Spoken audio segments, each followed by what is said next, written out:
How'd you go? Did you have fun? Right, so now that we've read it, let's look at the play in a little more detail. The first thing you should keep in mind is that we're reading a play script. As such, it is structured a little differently than what you might find in novels or short stories. You will see that there is very little prose or description. It is in fact almost entirely composed of dialogue. Oliver says, then first boy says, then Oliver says again. The purpose of this is to allow for creativity on the part of the actors and the director and to make allowances for the differences in production. Despite this stark way of storytelling, however, the author can deliver a great deal of deep meaning and effect. One technique used in this script is that of repetition, highly effective when used in an ensemble or group cast such as this. You can see this here at the start of the selection, where boys 1, 2, and 3 engage in a moment of back and forth repetition. We're not supposed to talk at work times. Oh, not supposed to talk at meal times, not supposed to eat at meal times, not supposed to live by the looks of it, not for long. The repetition of not supposed to reinforces the strict rules they live under every single day. You can almost imagine the children being repeatedly drilled not to talk while they're working.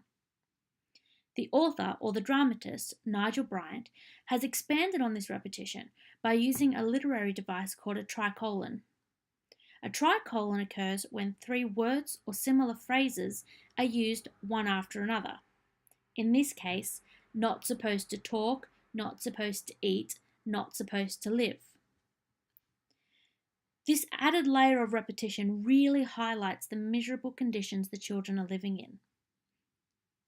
Another key way dramatists bring colour and interest to their work is by infusing their dialogue with strong characterisation. In other words, they help us to understand things about the characters through not only what the characters say, but how they say it. If you look at the boys again, you'll see that they use very informal, even colloquial language.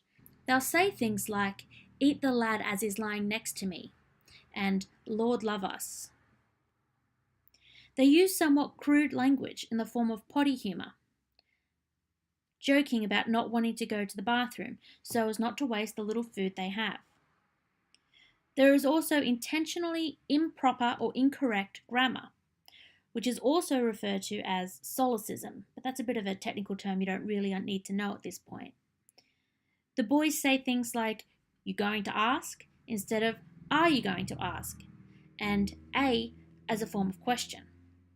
When you contrast this choice of language used by the young boys with that of the gentleman towards the end of the script, where he says things like, "Do I understand that he asked for more after he had eaten the supper allotted by the dietary?" and "Confine him instantly." You can see the huge difference in grammar and vocabulary that coincides with the difference in class, which makes up the backbone of the story. In other words, it's not just that one's an adult and one is a child, it is the class structure itself that is shaping their language. In a script where you can't delve into the thoughts of the characters or give sweeping narration about time and context, it is little details like this that go a long way into shaping how we understand the characters. Now, naturally, if we were viewing this play on a stage instead of reading it, we would also be able to experience elements such as costuming to help us understand. The script does, however, give us some minor indication of staging, such as music, lighting, and the props that are used throughout. Why don't you head over to your and see if you can find some of these examples. You'll see a list of highlighted annotations that need to be made on your file. After completing these annotations, you can move on to the questions that are asked. These questions right here. You should be able to answer them without too much difficulty if you've listened carefully to this video. Feel free to go back over this video to find the answer you're looking for, or work with a partner if you get stuck.